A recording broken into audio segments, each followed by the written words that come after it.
She is standing in the meadow when she sees it, and every promise she ever made herself about never coming back here dies in her throat. It is taller than any man. It is broad through the shoulders in a way that does not read as human. It is standing with a patient stillness that looks like a tree until the tree decides to move, and it is watching her. She can see the deep-set eyes under the heavy brow, the rust and charcoal hair gone silver now around the muzzle, the pale old scar splitting the left ear. It is the thing her father swore existed for 30 years. The thing nobody believed. The thing that cost him his career, his reputation, and in the end, his life. She is looking at it now, and it is looking back, and the worst part, the part that turns her legs to water, is that it knows her. It tilts its head. It does not run. And she understands, standing there, that everything her father ever told her was true, and that she spent 30 years being ashamed of a man who was right. To understand why a grown woman is standing frozen in a meadow being recognized by a creature the world insists does not exist, you have to go back. You have to start with her father, and you have to start with the one thing about him that makes this whole story impossible to dismiss. Her father was a wildlife biologist, not a hobbyist, not a believer, not a man inclined to see monsters in the dark. A credentialed scientist with a master's degree and a state field permit who spent the first half of his career counting elk and tracking collared bear and writing population reports so dry you could have struck a match on them. Among the other biologists, he had a reputation as the last man alive who would ever inflate a sighting. They used to joke that he would not confirm the sun had risen without 2 independent measurements. Hold that picture of him. Whatever you decide happened in this valley, it did not happen to a dreamer. It happened to a skeptic with a clipboard. And that is the only reason it is worth your time. He took the lease on the cabin because the access was terrible and the rent was nothing, and he wanted a long-term study site for a project on forest ungulates. That was the official reason, and for the first year it was even true. He came up on weekends, he ran his transects, he counted his elk. His daughter was small then, her parents were already coming apart in the slow, quiet way that takes years, and the cabin became the place her father took her so her mother could have her weekends. So she grew up half in a city apartment and half in a one-room cabin at the end of a road the maps barely admitted existed. She can still smell the propane lamp.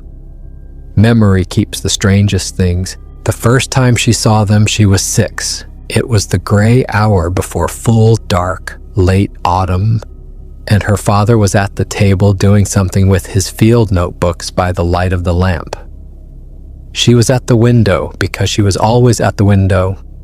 The meadow outside had gone the color of ash, and the trees beyond it were a single black mass. And then the black mass had an edge to it that moved. She did not scream. What she felt was not fear, but recognition. The strange, flat certainty a small child has that the world contains large things and that one of them had come to the edge of the yard. She said her father's name, just his name, and something in her voice made him put down his pen. He came to the window. He went still behind her, completely still, the stillness of a man whose entire trained life has just collided with something it has no column for. And they watched together as the shape resolved. There were 3 of them at the tree line that night. The description never changes because her father taught her that the first honest observation is the one you keep. The largest stood well over 7 feet, barrel-chested, with arms that hung long and heavy, the hair across him a deep rust-brown shading to charcoal at the back and the shoulders. His head sat low and forward on a thick neck, a sloped brow over deep-set eyes, a wide, flat face. There was a pale old scar splitting the upper edge of his left ear. That is the male she would know for 35 years. Remember the scar? Beside him stood a female, smaller, leaner through the shoulders, with a lighter cinnamon cast to her coat and a quickness in the way she moved her head. And half hidden behind the female's leg, there was a young one, no taller than the girl at the window, all curiosity and oversized hands peering around its mother to look at the small human pressed against the lit glass. The girl and the young one looked at each other across the meadow and across whatever vast distance is supposed to separate the two kinds. And then the female touched the male, and the three of them folded back into the trees without a sound, the way smoke goes back into a fire. Her father did not sleep that night. She woke once and saw him at the table, not writing, just sitting with both hands flat on the closed notebook as though he were holding it shut. For a long time after that, he tried to turn them into something he could publish. That is the part that matters most. He did not run into the world shouting. He did the opposite. He turned the whole weight of his skepticism onto the thing he had seen, because that was the only way he knew how to love the truth. He told himself it was bears. He set up the cheap trail cameras of the era and got nothing but elk and weather. He measured the few tracks and told himself the substrate was unreliable, that mud lies, that a man can talk himself into a footprint. But the family kept coming back, and slowly, across seasons, the thing he could not publish became the thing he could not leave. The turn was not a single dramatic night. It was an accumulation, the slow weight of small, impossible facts piling up until the structure he had built to deny them simply would not hold. It was the gifts first. They would find things left on the wide, flat stump at the edge of the meadow. The stump her father used as a summer work table. A particular kind of mushroom they had been gathering left in a neat pile. A bird's wing arranged with a care no scavenger uses. Once, after a winter when they had left a coil of bright orange rope on the stump and then taken it inside, they found the rope returned in spring, weathered and frayed, but coiled the very same way as if it had been borrowed and studied and politely given back. It was the watching second. Her father began to be able to feel when they were near, and then to confirm it, again and again, with the cameras, and with the cold prickle on the back of the neck that he hated because he could not put it in a report. They watched the cabin. They watched the two of them. And it was not the watching of a predator measuring prey. It was the watching of neighbors who have decided you are interesting. And it was the girl, third, and this is the part that broke his last defense. They tolerated her. They tolerated the child in a way they never tolerated the man. She was 8, then 9, then 10, and she was allowed to the edge of the trees. The young one, the one who had peered around its mother's leg, grew alongside her, season by season. There is no human word for what they were to each other. Playmate is too small and too strange. They did not touch, not for years. But they would sit, the two of them, 20 feet apart at the boundary where the meadow grass met the moss, and they would simply be near each other. And sometimes the young one would set a stone on a log, and she would set a stone beside it. And that was a whole afternoon, and it was enough. Her father watched this from the cabin with an expression she did not understand until she was much older. It was the face of a scientist watching his daughter be accepted into a society he had spent years failing to so much as photograph. It was wonder and it was fear, and underneath both it was a grief he could not yet name. Because the day his daughter was adopted by the family was the day he could no longer call them an it. And once they were a they, once they were persons, his whole profession and every institution behind it became a kind of threat. What followed was not one story, but a long string of years, each with its own small piece, strung on the single thread of a relationship that simply continued. There was the winter the family did not come, a hard winter, deep snow, and the meadow stayed empty for 4 months. Her father aged a decade in those months, certain they had starved or moved on. And then a thaw morning in March, when the big male with the split ear simply walked the tree line at dawn as if nothing had happened. Thinner, the scar stark against new growth of hair, and her father stood on the porch in his socks in the snow and laughed in a way she had never heard before or since. There was the summer of the young ones, because by then there were two learned to mimic. They would knock on wood, a pattern, and wait, and her father would knock it back, and they would knock it again with a small variation, and this went on for years, and became a language none of them could translate, but all of them could speak. There was the year of the hard hunger.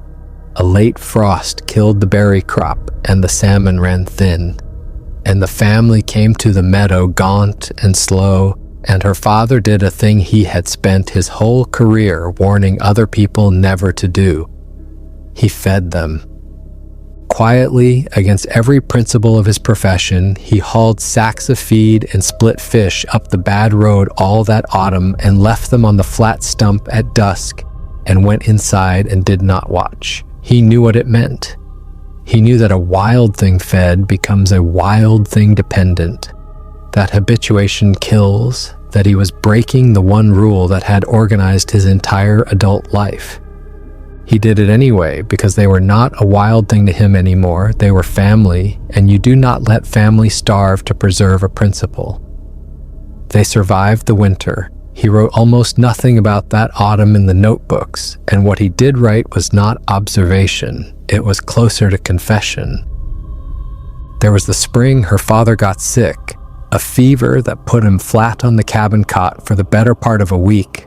Too weak to drive the bad road out, too stubborn to have built a life with anyone who would notice he was missing. She was 12 and frightened, rationing the canned food and watching the road. And on the third night, the knocking started at the tree line, the pattern she knew, and when she went to the window, the young one was there in the dark, and behind it the old female, and they did not come closer, and they did not leave. They stayed every night until the fever broke. She does not know what she believes they were doing. She only knows that a 12-year-old alone with a sick father in a place the maps barely admit exists did not feel alone because there were people at the edge of the meadow keeping a watch she had not asked them to keep. There was the night a stranger's dog got loose in the valley, a hunter's dog, run off from a camp miles away, baying through the dark toward the cabin. And out of the tree line came a sound she had never heard, a low, rolling call that started in the chest more than the throat, and the dog stopped as if it had hit a wall and turned and ran the other way and did not come back. In the morning there was a single track in the mud by the stump, deep and splay-toed and longer than her father's forearm, set there deliberately, the way you leave a note. He photographed it. It is one of the few photographs that survived, and even it just looks like mud to anyone who needs it to. There was the summer of the fire. A wildfire came over the far ridge and the whole valley filled with smoke, and her father loaded the truck to evacuate and could not find her. He found her at last at the tree line, where the young one and two of the adults had come down out of the smoke to stand near the cabin, all of them facing the same direction, toward the orange glow on the ridge. The human child and the family side by side, watching the thing that threatened all of them. Her father did not pull her away. He stood with her, the four of them and him, and they all watched the ridge together until the wind shifted. The fire turned at the river. The valley was spared. But that was the night she understood, at whatever age you understand such things, that they were not hers to visit. They were kin, and kin faced the fire together. And after that night, she stopped thinking of the meadow as a place she went, and started thinking of it as a place she was from. There was the autumn the elk came back wrong. A wasting sickness moved through the herd, the kind that hollows an animal out and leaves it staggering, and her father, still half the state biologist he had been, spent his weekends documenting the die-off with grim professional care. And she noticed that the family stopped using the lower meadow entirely that season, that they would come to the high edge of the trees but no further, and that twice she saw the old male herd one of the young ones bodily away from a sick elk carcass with a low sound she had never heard him make. They knew. Whatever the sickness was, they understood it was in the meat, and they kept their children from it, and her father wrote 3 pages that weekend, trying and failing to explain in the dry language of his profession how a thing he was not allowed to believe in had better disease instincts than the herd it lived beside. There was the gift that frightened her. She was 14 in the sulky years, and one morning on the flat stump, there was a knife, a human knife, old, the handle wrapped in cracked leather, the blade pitted but honest. It had not been there the night before.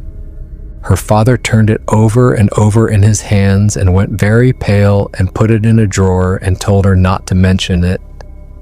And it was years before she understood why, and longer still before she let herself follow the thought to its end.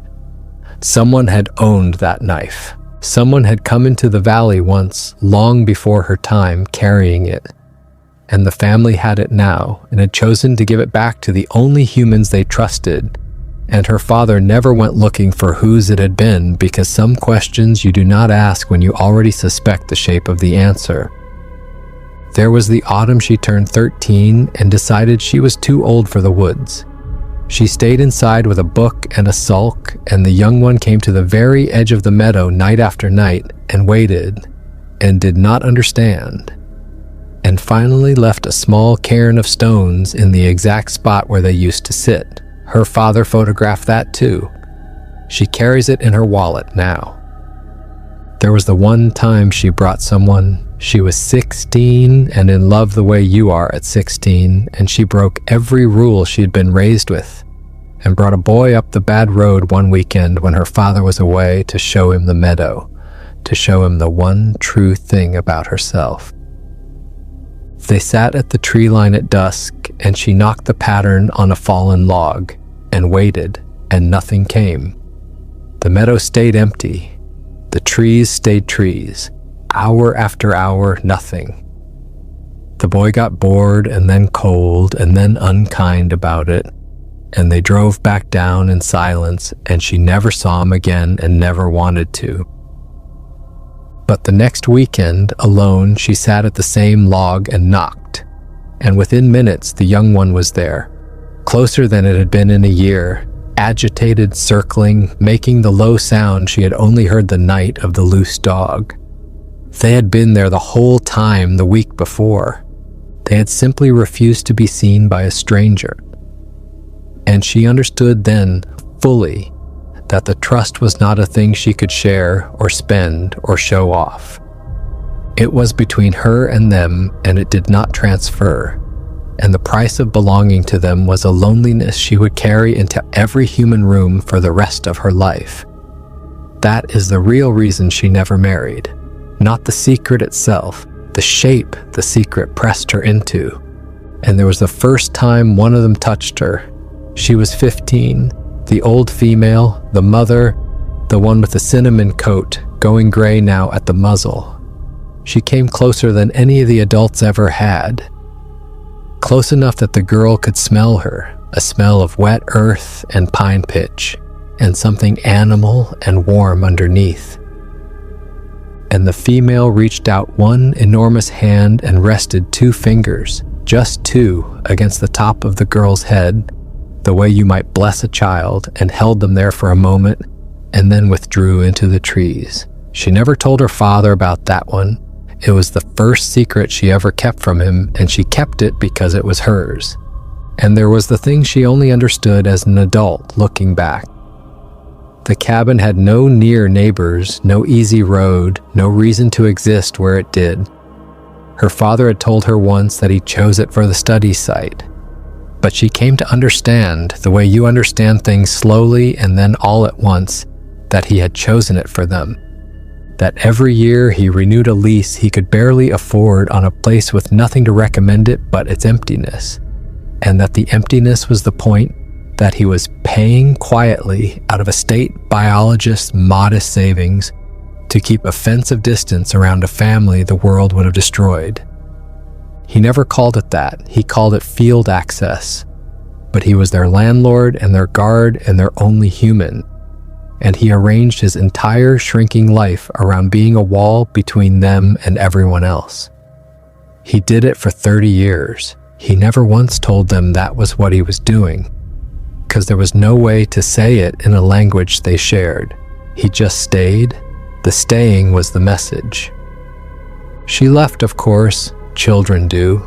She went to a city for school and then for work, and built the kind of life where you do not mention the family of Sasquatch that raised you alongside your father in a hidden valley, because that is not a life anyone lets you keep. She came back at the holidays, and then only at the long holidays, and then for a few bad years when she and her father were not speaking the way fathers and daughters sometimes stop, she did not come back at all. But the thread did not break because he stayed. He always stayed. He let his official career taper into nothing, and he stayed in that cabin, filling notebook after notebook with 30 years of the most extraordinary continuous field observation any biologist has ever made. And he submitted not one page of it to anyone. He chose them over the work. He understood long before she did that to publish them was to point a finger at them, and that the world does not study a thing it cannot first own. During those estranged years, the ones when she did not come back, her father wrote to her. Not letters she answered. Letters she did not even open at the time, a stack of them she kept out of some instinct she could not name. And only last month, when the package broke her open, did she finally read them. And the letters from those years are not the letters of a lonely old man. They are field notes addressed to a daughter. They track the family across the seasons she was absent. They tell her that the young one she grew up beside had reached its full growth. They tell her in one of them that the young one had a child of its own, and that her father had watched the birth from a distance, and that he had wept, and that he wished she had been there, because the young one had carried the newborn to the edge of the meadow and stood a long time facing the cabin, facing the empty window where a girl used to press her face to the glass, as if showing the baby to someone who was not there anymore. She read that letter 30 years after it was written, alone in her apartment, and that was the moment she decided to drive back to the valley. Not the recording, the letter. The recording told her to come. The letter made her able to. The threat, when it finally came to the valley, did not come as a monster. It came as a man with a clipboard, which is to say it came wearing her father's own old uniform. In the last years, there was a survey, a timber assessment, a question of leases and access, the slow machinery of an institution deciding what a piece of remote country was worth. And with it came people. A crew first, running their own transects through country her father had kept quiet for 3 decades. And then one man in particular who began asking the wrong questions. He had heard things. There are always things heard in a small country town about the old biologist up the bad road and what he might have up there. He came to the cabin twice.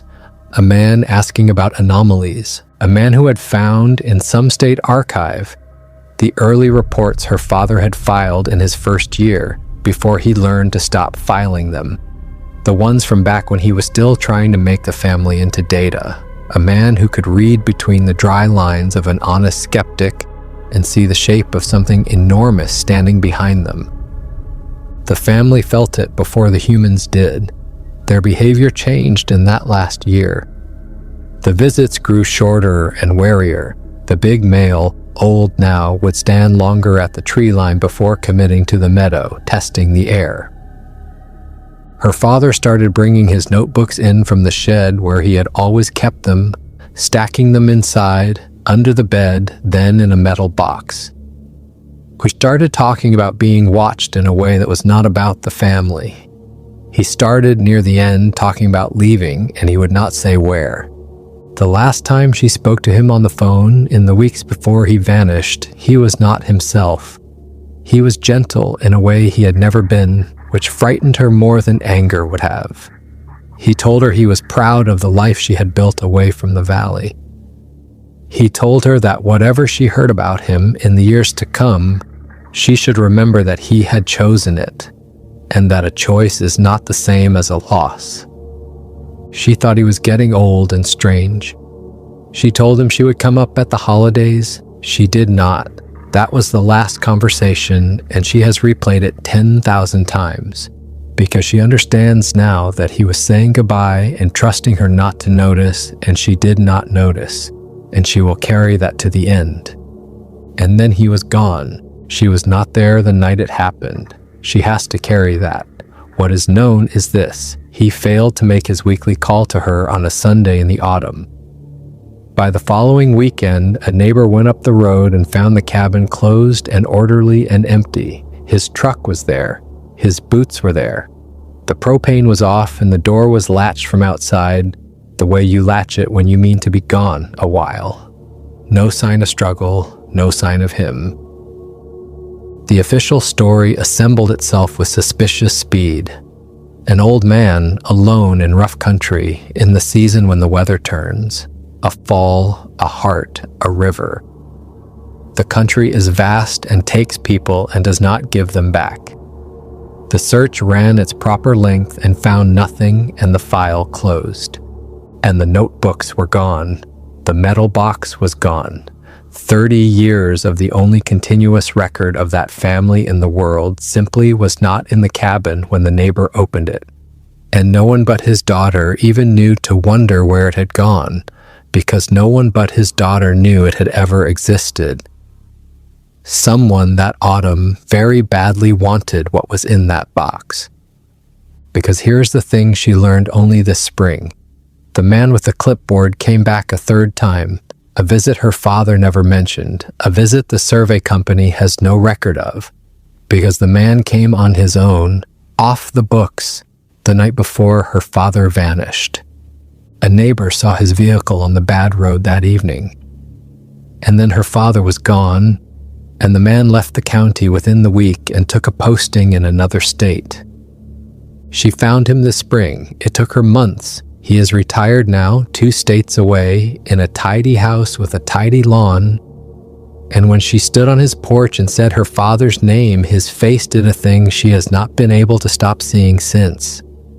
He did not slam the door. That was the worst of it. He invited her in, and he made coffee, and he told her with great sympathy that her father had been a troubled man at the end, isolated, prone to fixations, and that the kindest thing she could do for his memory was to let it rest.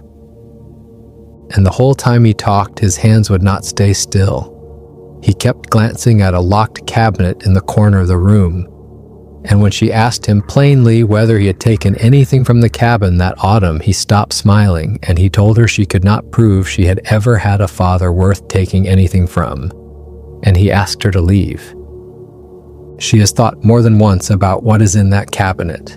She has decided she does not want to know, because wanting to know is how her father lost everything, and she is trying very hard not to make his mistakes. For 30 years, she let the official story stand.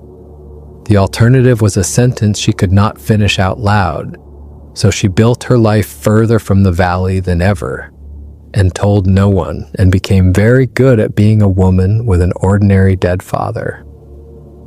And then the package arrived. No return address that meant anything. A postmark from a small town near the valley. Inside, wrapped in oilcloth the way her father wrapped things he meant to last, was an old field recorder, the rugged kind, and a single page in his handwriting. And his handwriting had not aged a day, because handwriting does not, and seeing it was like a hand closing around her heart. The page did not explain. Her father never over-explained. It said only that if this had reached her, then it was time, and that she should go to the cabin, and that she should listen there and not before. And it said one more line, which only makes sense at the end, and which she did not understand until she was standing in that meadow. So she went. She drove the road that has not changed in 30 years. She parked in the long grass at the gray hour before dark. And the shape came out of the tree line. The same male after 35 years, the silver muzzle, the clouded eyes, the pale old scar splitting the left ear. The thing her father swore existed, the thing that knew her, which is where she is now, standing in the meadow, the recorder in her hand, the family's oldest member watching her across the grass, the light going fast, and she presses play. His voice is older than she remembers. That is the first thing that undoes her, because the recording was made not 30 years ago, but recently, far more recently than a dead man's voice has any right to be.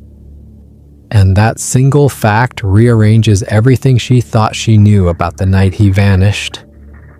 He says he is sorry for the silence.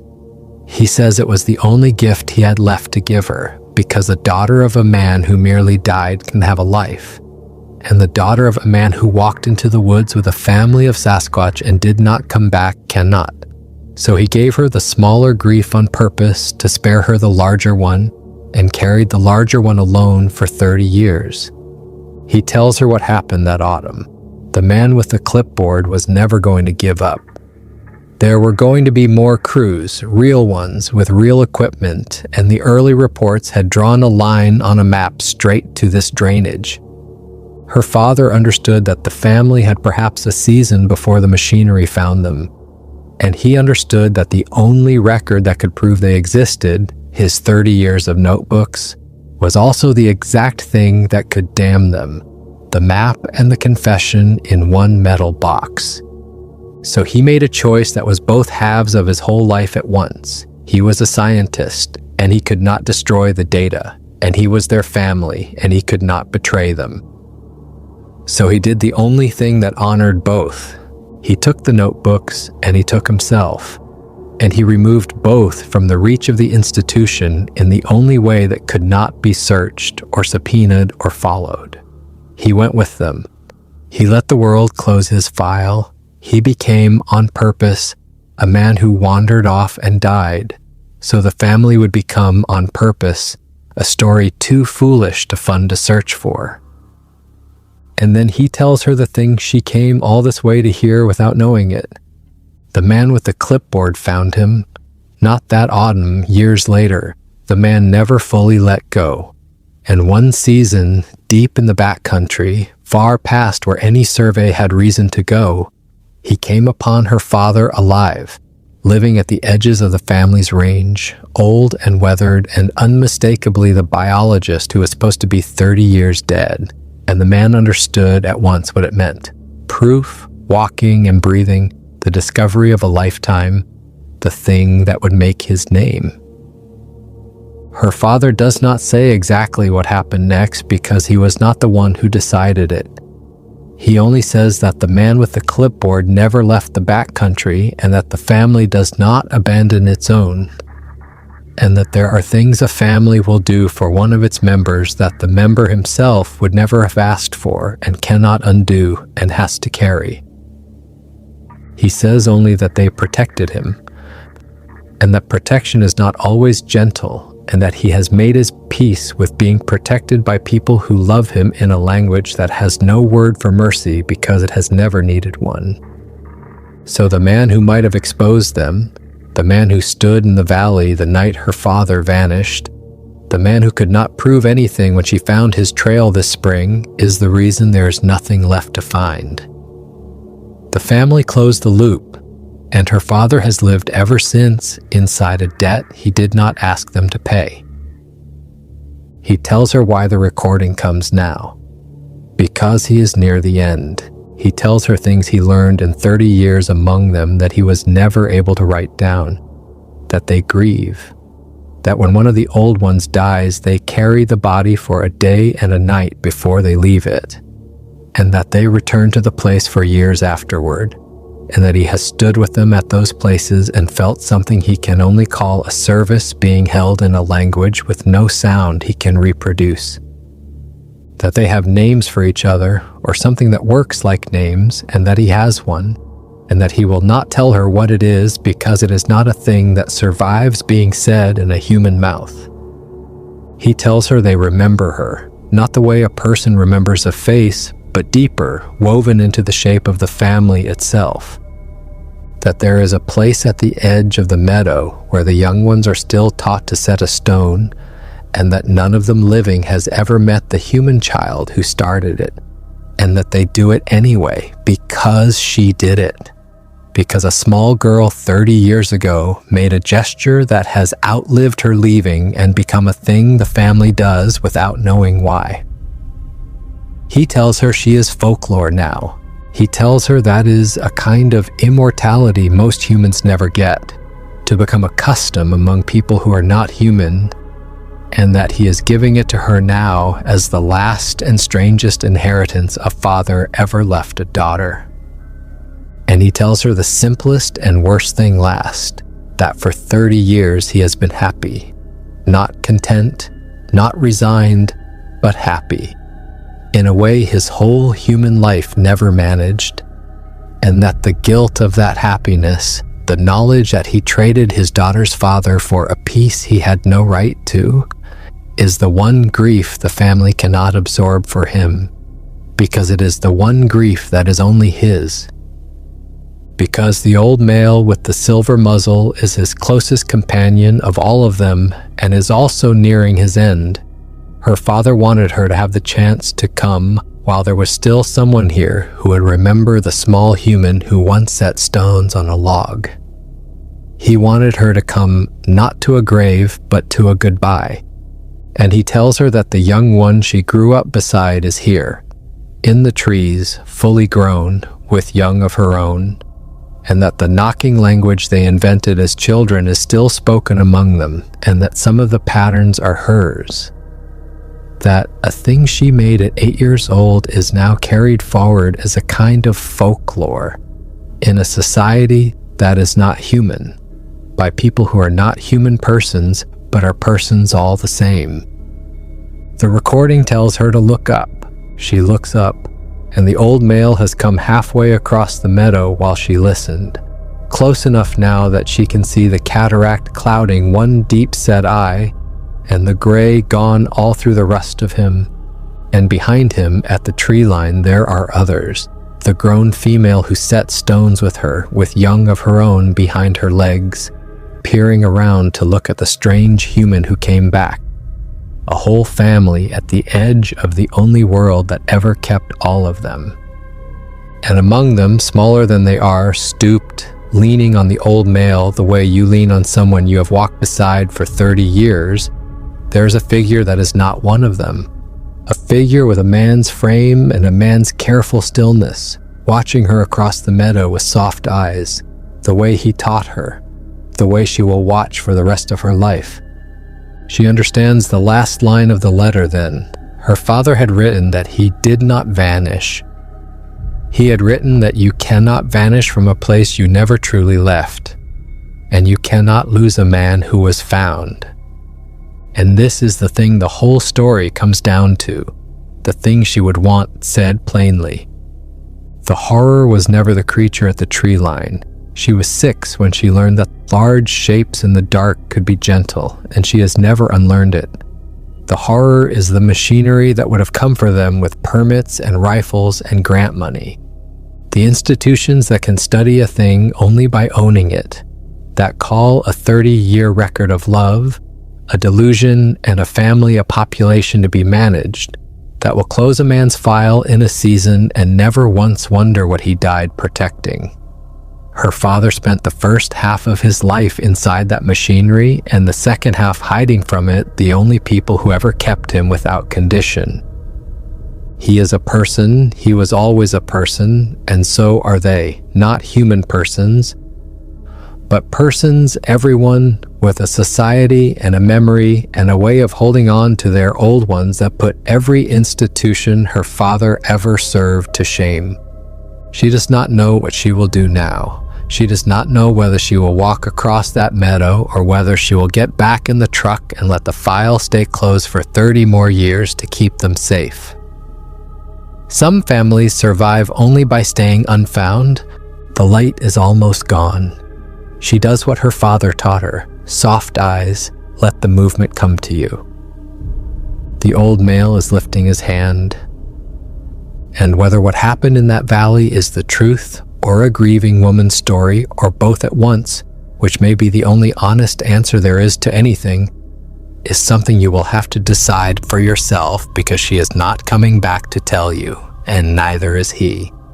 The meadow goes dark and the family is still standing in it, and that is where it ends, and that is the whole of it. Every last thing, with nothing held back and nothing left to add.